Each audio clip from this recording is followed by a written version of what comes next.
오늘 제목은 선물, 잘해서가 아니라 사랑해서라는 제목으로 하나님 말씀 전하겠습니다. 시카고 트리뷴지라고 하는 미국의 유명한 언론사가 있죠. 거기서 오랫동안 성공적인 커리어를 쌓았던 법률 전문 기자가 한 명 있었습니다. 이름은 리 스트로벨이라고 하는 사람이었는데요.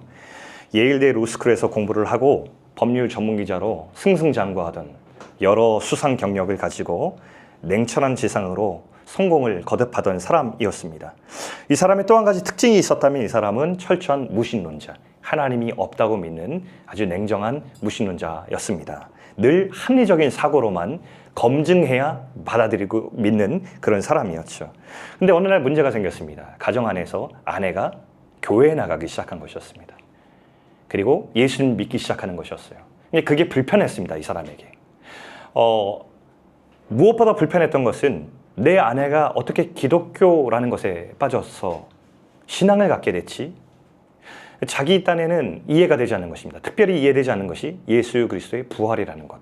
다른 건 다 제쳐놓고 어떻게 죽은 사람이 다시 살아날 수 있다고 믿는가? 자기의 합리성의 근거에서는 도저히 믿어지지가 않는 것입니다. 그러니까 가장 큰 걸림돌이었던 것이죠. 근데 여러분, 비단 리 스트로벨 이 사람이어서 그럴까요? 그러니까 많은 사람들이 우리 기독교 신앙을 갖는 데 있어서 걸림돌이 되는 것이 부활 아니겠습니까? 어떻게 죽은 자가 살아납니까? 검증 가능합니까? 과학적으로 설명할 수 있습니까? 그게 아니면 비이성적인데 어떻게 믿을 수 있습니까? 수많은 무신론자들이 그렇게 주장을 했습니다. 저는 이것이 합리적인 질문이라고 생각을 합니다. 그리고 성경도요, 이것을 인정합니다. 성경에도 여러분 보십시오. 성경은 갑자기 부활하신 예수님이 나타나자 사람들이 우와 할렐루야 이렇게 안 했습니다. 성경은 고의적으로 부활하신 예수님이 나타났을 때 그와 함께 그를 사랑해서 따라다니는 사람들이 나타났을 때 어떻게 했죠? 믿지 않았어요. 의심했습니다. 만져봐야지 믿었고요. 한참을 들여다봐야지 예수님이군요. 근데 진짜 살아나셨어요? 이렇게 반응했습니다. 그들의 불신과 의심을 그대로 성경은 노출하고 있어요. 저는 역설적이게도요, 우리 기독교 신앙을 볼 때 직관적으로 하나의 정황을 저는 좀 발견합니다. 제 개인적으로는. 제가 참 이 기독교 신앙에 대해서 매력을 느끼는 지점 중에 하나가 바로 이건데요. 사람들이 쉽게 매료시킬 수 없는 부분들을 집어넣었다는 것입니다. 집어넣었다는 표현은 맞지 않겠죠. 그런 부분이 있다는 것이 기독교가 진리라는 것을 직관적으로 발견하게 하는 하나의 정황이 된다는 것입니다. 여러분, 부활이라고 하는 것은 사람들에게 걸림돌이 되지 이것이 이해되거나 매력적이라고 생각이 들진 않습니다. 그리고 이해하기에 되게 큰 개념입니다. 그러니까 오늘 부활절 예배를 드리지만 이 부활을 제가 짧은 설교 안에 어떻게 다 풀어서 설명하겠습니까? 그런데 이런 이해되지 않는 사건이 기독교의 핵심 진리로 들어있다는 것. 이것이 저는 기독교가 사람들에게 매력적으로 어필하려고 지어낸 어떠한 서사가 아니라 이것이 실제 일어난 사건이라는 어떤 정황적 증거를 저는 가지는 게 되는 것 같아요. 저는 오늘 정말 부활이 진짜 있었던 일인가라는 이야기를 먼저 시작하고 싶습니다. 어떤 사람들은 그거 뭐 쓸모없는 이야기 아닙니까? 부활은 그냥 믿는 거지 뭐 그렇게 증명해야 됩니까? 라고 하지만 사실은 역사 속에서 실제 일어난 부활의 사건들에는 흔적이 많이 있기 때문에 저는 이것을 먼저 살펴봐야 될 것이라고 생각합니다. 왜냐하면 사실성을 기반하지 않고 어떻게 우리가 진리 가운데로 바로 가져오겠어요. 기독교 신앙은 맹신이나 광신이 아니라 실제 일어난 사건들에 대한 것을 받아들이는 것이기 때문에 저는 이 부분이 굉장히 중요하다고 생각합니다. 그러나 저는 이 부활을 과학적으로 설명할 수는 없습니다. 역사 속에서 일어난 사건은 과학적으로 설명하는 것이 아니라 기록과 증언으로 합리성을 따지는 것이기 때문에 저는 그 접근으로 먼저 여러분에게 이 부활의 사건을 함께 살펴보려고 하는데요. 첫 번째 합리적 증거로 제가 제시할 것은 빈 무덤입니다. 여러분, 고대 자료를 보면 이 부활의 사건이 있어서 빈 무덤에 대한 사료들은 굉장히 충분합니다. 그러니까 예수께서 십자가에 죽으신 사건과 그가 다시 그의 무덤이 비어 있었다는 것은 고고학적 사료로 충분한 근거를 가지고 있어서 부활을 믿지 않은 사람들도 이 무덤이 비어 있었다는 그 사건 가운데는 동의를 대부분 합니다. 그러나 어디서부터 갈리냐면 과연 그가 진짜 살아났는가? 살아나지 않았다고 주장하는 사람들이 이렇게 주장합니다. 누군가 예수님의 시체를 훔쳐가고 거짓말을 했다. 이렇게 주장합니다. 또 어떤 사람들이 이렇게 얘기합니다. 예수가 십자가 위에서 완전히 죽은 것이 아니었는데 잠시 기절했다가 깨어난 것이었다라고 주장하는 사람도 있었습니다. 그런데 이것은 학문적으로 충분한 근거를 받지를 못했습니다. 왜냐하면 두 번째 증거 때문이기 때문인데요. 두 번째 증거는 뭐였냐면 바로 목격자들 때문입니다. 역사적 사건이 사실로 검증되기 위해서 가장 중요한 것 중에 하나가 사실 목격자들이거든요. 예수님이 부활하셨다는 것을 직접 본 목격자들이 상당히 그 당시에 많았습니다. 그것도 각기 다른 장소, 다른 시간대에 만났던 여러 신빙성을 검증할 수 있는 목격자들이 상당수 그 당시에 현존하고 살았다는 것이죠. 심지어 어떤 같은 장소에는요, 500여 명의 목격자들이 일시에 예수님을, 부활하신 예수를 만난 적도 있었습니다. 그리고 사도 바울이 이제 서신서를 썼잖아요. 근데 서신서에 바울이 부활에 대해서 막 외치잖아요. 우리 15장 앞에 보면 오늘 본문 이전에 막 이러거든요. 부활이 사실이 아니면 우린 다 헛짓거리하고 있는 것입니다. 우리 세상에서 가장 불쌍한 사람이다라고 얘기하면서 이 확신 있게 외칠 때 뭐라고 하냐면 그때 당시에 부활을 목격한 사람들이 아직도 살아있으니 가서 만나보십시오라고 얘기합니다. 그 증인들이 500여 명이 훨씬 더 넘는 다양한 증인들이 생존하고 있었던 것입니다. 그러니까 누구라도 마음만 먹으면 그 생존자들, 목격자들을 만나서 사실 확인이 가능했던 것이기 때문에 그렇게 자신이 있었습니다. 자, 세 번째 다음 증거가 바로 부활하신 예수님의 모습이었습니다. 여러분, 이것은 잘 생각해 보지 못했던 부분이실 수도 있는데요. 예수님이 부활하셨을 때 되게 독특한 장면이 나와요. 부활하셨을 때 손과 발에 십자가에 못 박힌 상흔도 그대로 가지고 계셨거든요. 말씀도 나누셨고 음식도 드셨고요. 똑같은 모습이었는데 뭔가 달랐습니다. 그게 뭐였냐면 문이 잠겨 있는데 이 새로 가지게 된 부활의 몸이 문을 통과해 지나가는 장면이 있습니다. 되게 낯설고 난해한 장면 아닙니까? 굳이 이 본문이 없어도 될 듯한데 기록이 됐고요. 또 하나 이상한 점은 뭐냐면 예수님이 부활하셨잖아요. 부활하신 몸으로 나타났을 때 예수님과 3년 이상 다녔던 아주 익숙한 제자들이 예수님을 못 알아봐요. 대화를 한참 나누고 나다가 예수님이셨어요 이렇게 합니다. 그러니까 굉장히 낯선 기록이거든요. 이게 굳이 기록되어 있다는 것입니다. 여러분, 이것을 보면서 우리는 하나의 정황적 증거를 만났는데 예수님이 진짜로 이런 독특한 몸으로 부활하셨다는 것이죠.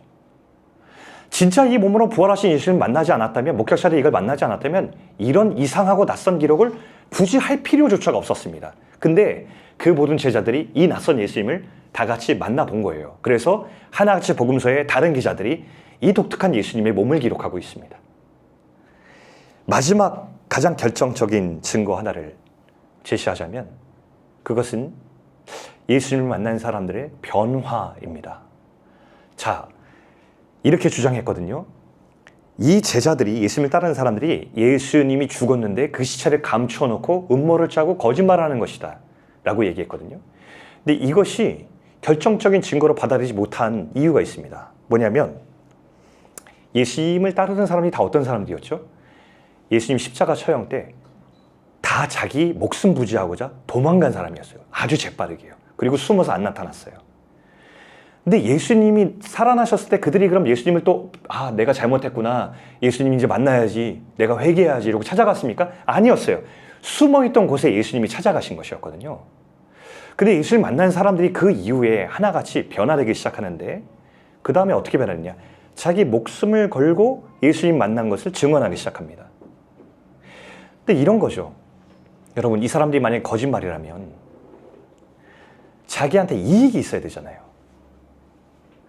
목숨 부지하려고 다 도망갔던 사람들이라면 왜 갑자기 거짓말을 합니까? 그것도 목숨을 걸고요. 여기서 합리성이 깨지는 것이죠.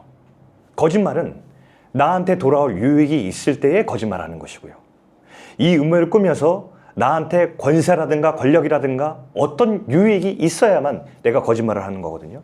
거짓말할 이유가 없어요.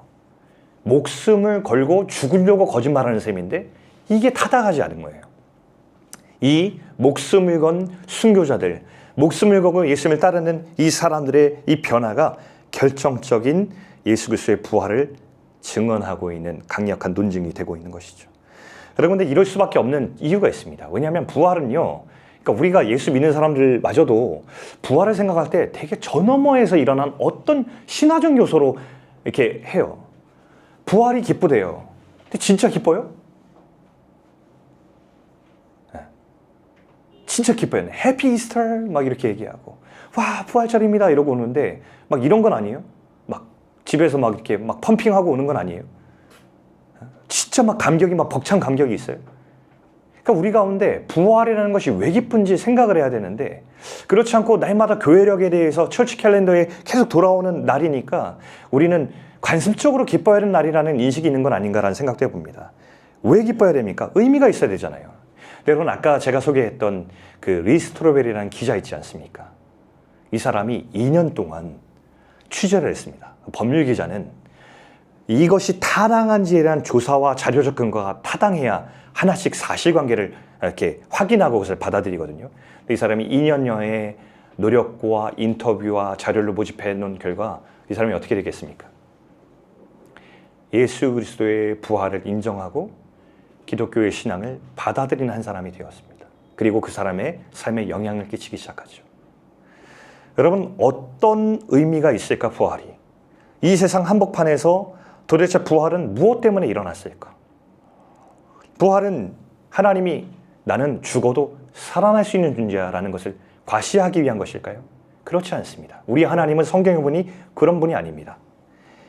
하나님의 아들이 이 땅에 들어온 것도, 십자가에 못 박혀 죽은 것도, 다시 살아나신 것도 다 하나의 맥락을 가지고 이유와 목적을 가지고 있습니다. 그것은 바로 저와 여러분의 인생을 위한 것입니다.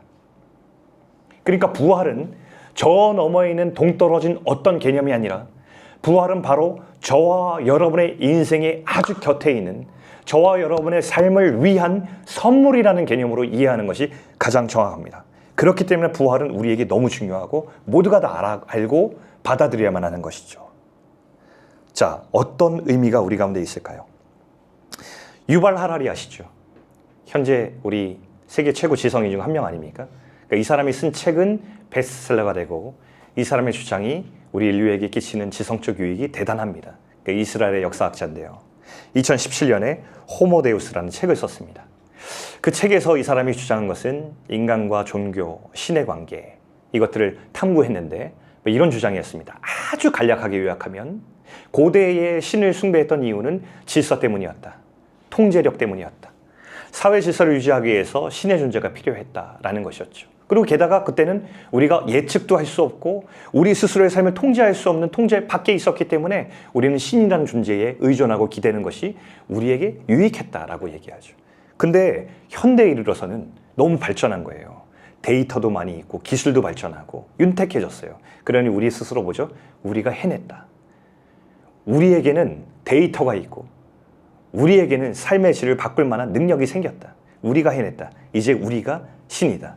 데이터가 신이다. 이렇게 되었다는 것입니다. 그런데 여러분, 인간이 중심이 되고 또 데이터가 신이 된 시대에 우리는 과연 우리의 통제력을 자랑할 수 있을까? 한번 생각해 볼 만한 것 같습니다. 우리가 사는 세상 어떻습니까? 맞습니다.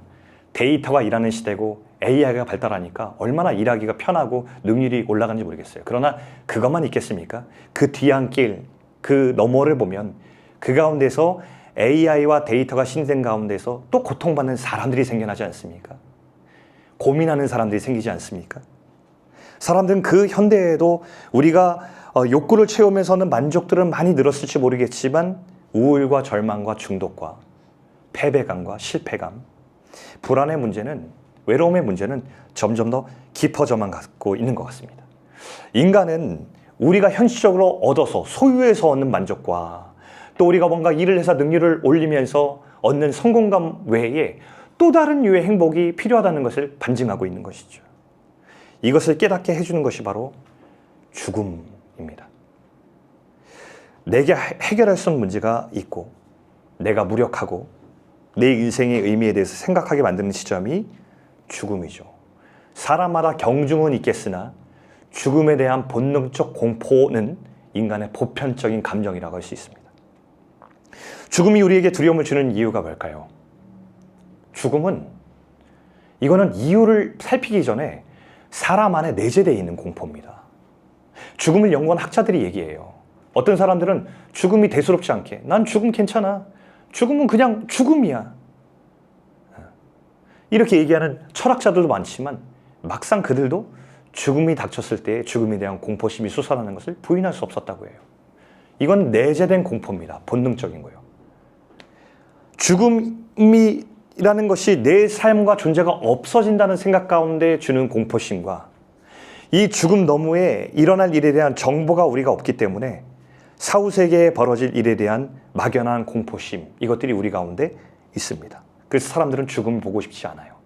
여러분, 우리가 잘 생각해 보면요, 죽음이 늘 우리 인생 가운데 있는데 우리는 죽음을 멀리 두고 싶어 합니다. 병원에 가면은 한국의 병원에 4층이 있습니까? 요즘은 이제 있는지 모르겠지만 옛날에 가면 항상 4층에 뭐라고 있죠? F층으로 바꿔서 있지 않습니까? 4층이나 쓰기가 불길한 겁니다. 그러니까 F로 바꿨습니다. 옛날에 저희 학교 다닐 때 누가 그 빨간 글씨로 우리 이름 쓰면 되게 싫어합니다. 내가 죽은 사람이냐? 그러면 막 항의하고 빨리 이거 취소하라고 막 이렇게 얘기합니다. 꺼림칙한 겁니다. 죽음과 내가 연관되는 것이 굉장히 거북한 거죠.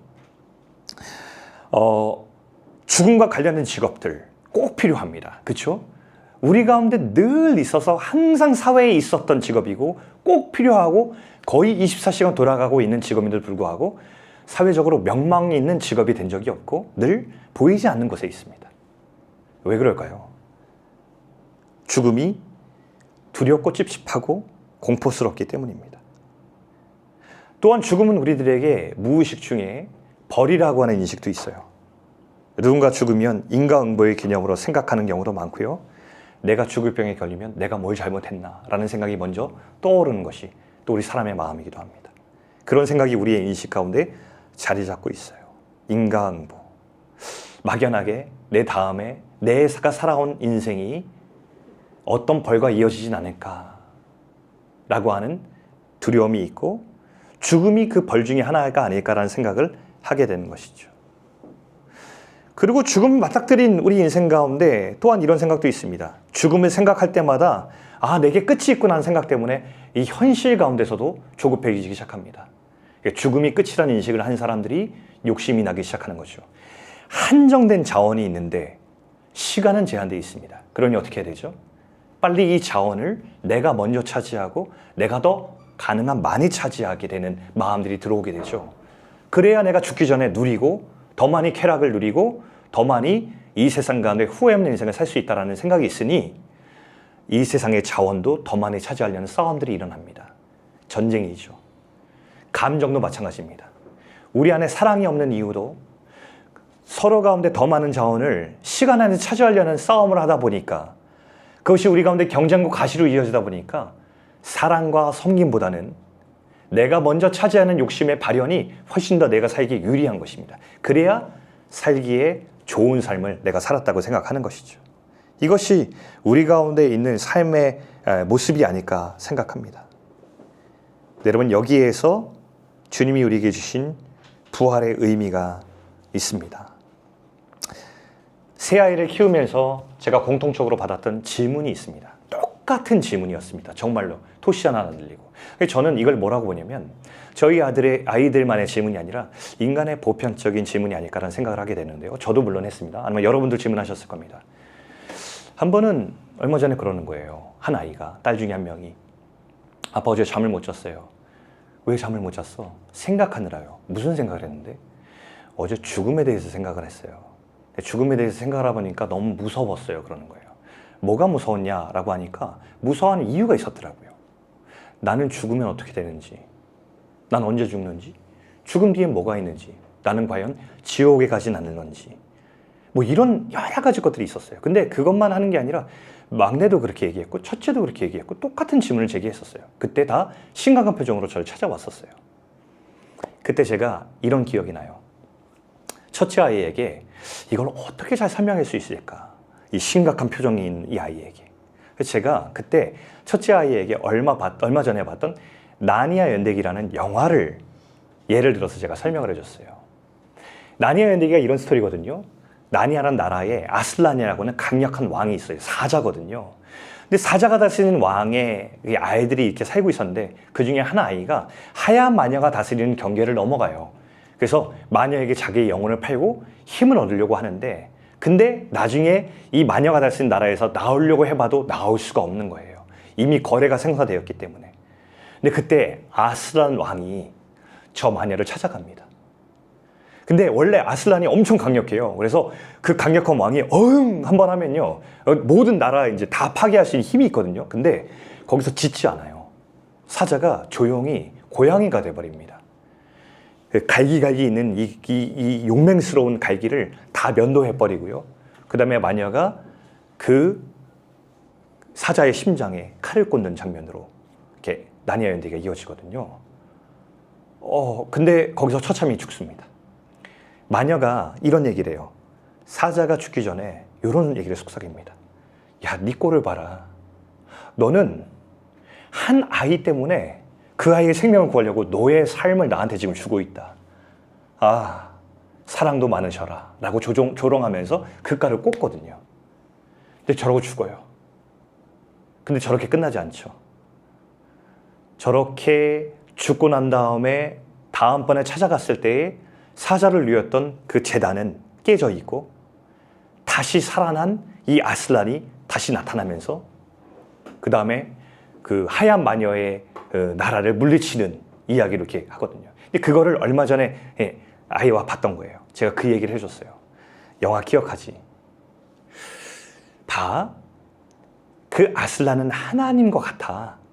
하나님은 너를 너무 사랑해서 너가 잘못해도 너가 하나님을 떠나도 너가 어디에 있든지 간에 하나님은 너를 너무 사랑하셔서 너를 위해서 죽기까지 사랑하신 분이야. 그게 십자가거든.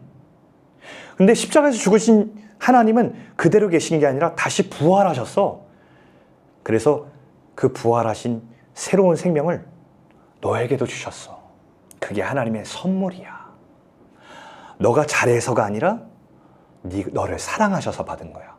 그건 절대로 변할 수도 없고 누구도 뺏을 수 없는 선물이야 라고 선물의 의미를 설명해 줬거든요. 근데 여기서 나타난 변화가 있었어요. 심각한 표정으로 듣던 아이가 활짝 웃었어요. 그리고 나서 뭐라는지 알아요? 아빠, 나 아슬란이 너무 좋아요. 하나님이 너무 좋아요. 나 빨리 하나님 나라 가고 싶어요. 이렇게 얘기했습니다. 근데 이게 똑같았거든요. 둘째도 막내도 제가 이 얘기를 했을 때 두려움과 겁에 질렸던 그 얼굴이 이 얘기를 들려주고 난 뒤에는 웃음으로 표정이 바뀌었어요. 그리고 또 한 가지, 아직까지는요, 동일한 질문과 두려움으로 제게 다시 질문한 적이 없어요.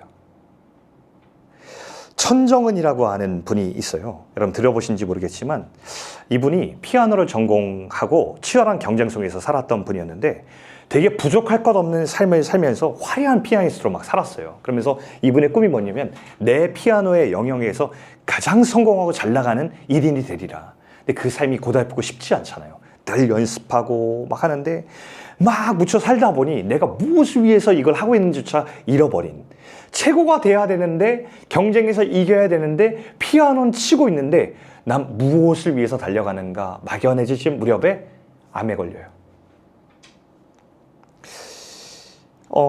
안 그래도 내가 최고가 되고 싶은데 되지 못해서 무력을 느끼고 권태를 느끼고 내가 이 세상에서 사는 게 의미가 있나, 차라리 없어지는 게 낫지 않을까라는 무력감이 시달릴 때 암에 걸렸어요. 그래서 막상 나 이렇게 세상 끝나도 괜찮아, 이렇게 살아서 뭐해라고 하는 이 우울과 이 권태감에 시달릴 때 암에 걸렸는데 막상 암에 걸리니까 시한부 선고를 받으니까 다른 거예요. 그렇게 포기하고 싶었던 인생인데 막 후회가 밀려오고 막 절망스러운 거예요. 내 마지막이 이렇게 올 줄 알았다면 내 인생을 이렇게 살지 않았을 텐데 나는 왜 태어났고 뭐하러 난 이렇게 살고 있고, 아니 이렇게 살다 가는 거라면 내 인생은 의미가 뭐지? 라고 하는 질문이 막 생기는 겁니다. 근데 그러다가 이분이 예수님을 만났어요. 그리고 예수님의 부활에 대한 이야기를 듣게 되었어요. 근데 이 부활에 대한 소식이 이분의 인생을 바꿔나가기 시작했어요. 어떻게 바꿨냐고 했냐면 그동안은 늘 비교했거든요. 다른 사람과 비교해서 내가 우위에 있으면 거기에 대한 만족이었는데 이제부터 남과 비교하지 않고도 나만의 인생이 가진 의미가 발견되기 시작했고요. 내가 암에 비록 걸려서 시한부 인생을 살아가고 있는 것이지만 나에게 영원한 생명이라는 것을 값없이 선물해 주신 분을 만나고 나니까 이게 끝이 아니구나. 그러면 난 영원한 문이 열린 사람이니까 이 땅에서 주어진 만큼 내가 할 수 있는 의미를 찾아서 살아가자라고 하는 힘이 생겨버리는 거예요. 항암 때문에 지쳐있지만 같이 항암 때문에 지쳐있는 예수님 없는 사람들에게 부활의 의미를 설명하기도 하고 누군가에게 위로자가 되어는 삶을 살아가기 시작했다고 해요, 여러분. 이 사람의 인생의 목적과 의미가 바뀌어버린 거죠. 저는 이것이 부활의 예수님을 만난 사람들의 인생 가운데 일어나는 일이라고 생각합니다. 각자의 인생 가운데 이 힘이 찾아오는 거예요. 근데 여러분 잘 생각해 보세요. 이 부활이라는 것은 조건이 없어요. 그러니까 우리가 가끔 착각하는 게 예수님 잘 믿으면, 우리가 거룩하게 살면, 우리가 정말 예수님 앞에 우리가 바로 서면 막 이런 말들 하잖아요. 저는 제 개인적인 신앙 앞에서 한동안 늘 그 화두가 있었어요. 바로 서야 된다. 말씀 읽고 기도하고 내가 이렇게 된다. 넘어졌네? 안 돼. 바로 서 이렇게 살면 안 돼. 이것이 한동안 굉장히 제가 있었어요. 근데 이게 아니었어요. 복음이 얘기하는 거는. 바로 서면, 잘 믿으면, 내가 어떻게 하면 이게 아니었더라고요. 복음은 그렇게 얘기하지 않더라고요. 복음은 뭐냐면요. 십자가에서 죽으실 때 바로 선 사람들에게 십자가가 찾아간 게 아니더라고요. 십자가는 이 세상에 있는 모든 사람들이 예수님께 등을 돌리고 살아갔을 때에 예수님께 뺨을 치고 침을 뱉은 사람들에게까지 예수님의 십자가는 그들의 값을 지불한 사랑이었더라고요. 부활이 무엇이죠? 예수님의 부활은 예수님의 십자가에 대해서 믿은 사람들에게 예수님을 잘 믿은 사람들에게 무엇을 한 사람들에게 주어진 것이 아니라 부활은 모든 사람들을 찾아가는 그리스도의 사랑이었더라고요. 여러분 부활하신 예수님을 아까 얘기했잖아요. 예수님이 찾아가요.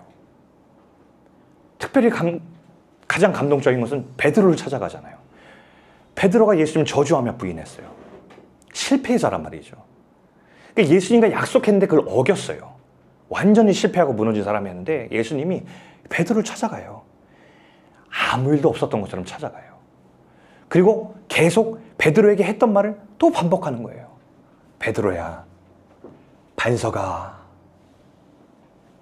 난 너를 아직도 믿어. 아직도 너를 사랑해.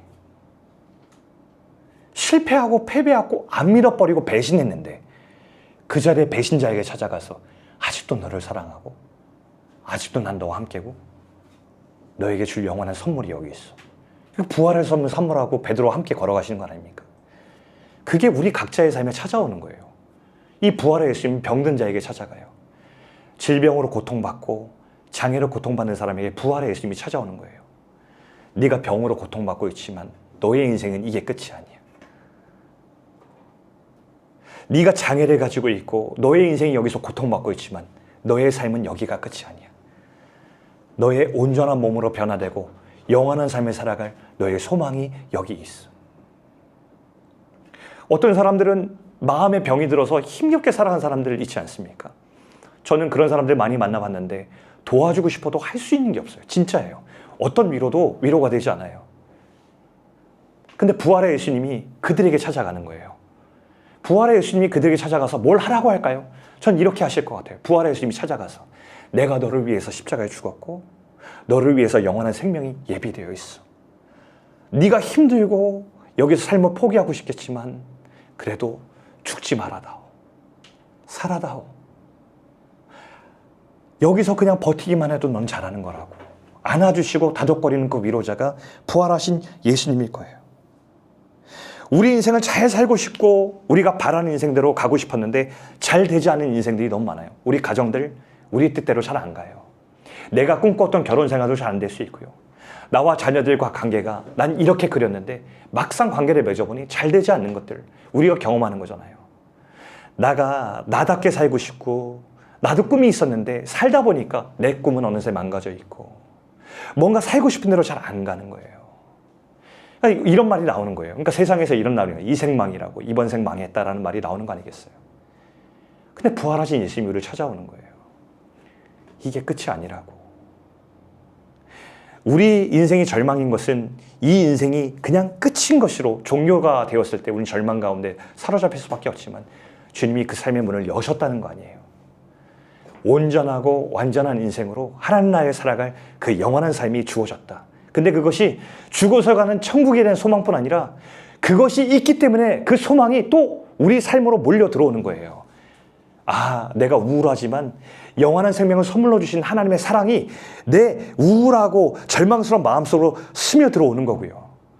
질병과 장애로 고통받고 있는 이 인생 가운데도 그 소망이 이쪽으로 들어오게 되는 거고요. 만족하지 못하는 내 인생 가운데 절망하다가도 그 인생을 선물해 주신 그 영원한 삶이 있기 때문에 내가 잠시 나그네처럼 머무는 인생 가운데 다시 의미를 머물어서 내가 할 수 있는 것들에 대해서 용기를 내서 한 발짝 내디딜 수 있는 일들을 부활하신 예수님과 함께 해나가는 것, 이것이 오늘날 우리 가운데 찾아오는 부활의 능력이라는 것이죠.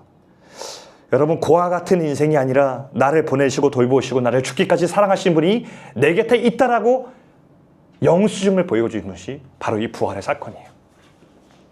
이 부활의 사건은 저 멀리 저 옛날 예수님이 다시 살아나신 초자연적 사건이 아니라 이것은 우리를 예비해 두신 영수증과 같은 거예요.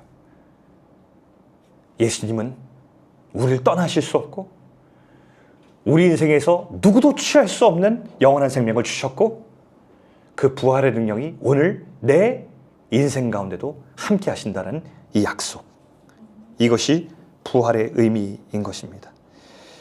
예수님께서 오늘 우리에게 말씀하십니다. 죽지 마라. 실망치 마라. 슬퍼 마라. 괜찮다. 내가 여기 있다. 내가 이미 너에게 예비한 생명이 있다. 너는 쓸모없지 않다. 너는 내가 죽기까지 사랑한 이 세상 무엇과도 바꿀 수 없는 소중한 가치의 단 한 사랑이다. 내가 다시 살아난 것은 바로 그 소중한 너를 위한 선물이다 라고 우리 주님께서 말씀하시는 것이 오늘 이 부활의 빈 무덤의 의미입니다. 살아가다 보면은 내 삶이 의미가 없다 느껴지고 다 포기하고 싶고, 아니 하나님조차 없다고 느껴질 때가 많죠. 인생의 회의가 되고 왜 이렇게 인생을 사는 게 힘든지, 왜 이렇게 뜻대로 되지 않는지 라는 마음이 들 때가 많이 있습니다. 그러나 그때마다 여러분들에게 부활하신 예수님이 다시 찾아가 어떠한 모습을 하고 있어도 당신이 죽음으로 사신 영원한 생명을 우리에게 보여주시면서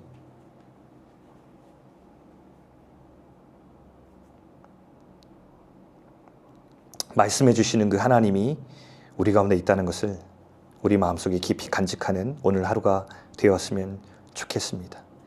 여러분, 믿음은 내가 믿기로 결정한 것이나 내가 다 따르기로 한 어떤 것을 말하는 것이 아닙니다. 주님이 나를 위해서 일으키신 그 모든 사건을 그저 감사함으로 받아들이는 겁니다. 그게 믿음입니다. 내가 하나님 믿는 마음이 이렇게 약한데도 여전히 찾아오신 하나님 앞에 마음을 여는 겁니다. 내가 이렇게 형편없는 인생을 살아가는데도 불구하고 여전히 그 선물을 들고 자격 있는 사람에게 주는 선물이 아니라 내게도 주시는 선물을 마음을 향해 여는 겁니다. 그게 믿음이죠. 오늘 이 믿음으로 우리 하나님 앞에서 잘해서가 아니라 사랑해 주신 선물을 가슴 가득 담고 어떠한 인생의 계절을 살아가든지 간에 우리 하나님과 함께 일어설 수 있는 저 여러분 될 수 있기를 주의 이름으로 축원합니다. 우리 같이 한번 기도하겠습니다.